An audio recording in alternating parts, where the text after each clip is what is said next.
So I just got the Marc Zero Sushi Kit, so I'm going to do an unboxing for y'all. So this is a great value. It comes with these little chopstick holders. They're so cute. They're little pandas. I already put away the chopsticks, but those are great quality.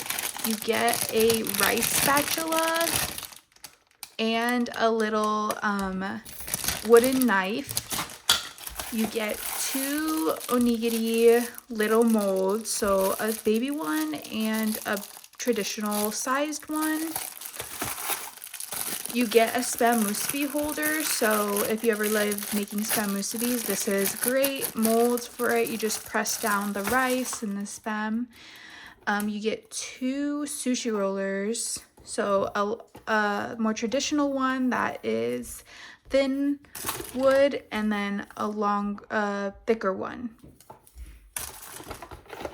And nigiri mold, so you just press down and it forms the rice ball for you, and that's very hard to do with your hands, so this is really helpful.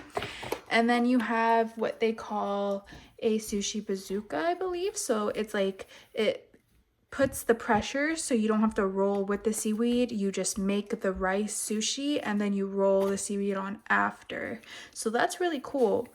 But for the price, you can't beat it. You get so much stuff, and I'm very happy with this purchase, so I'd recommend.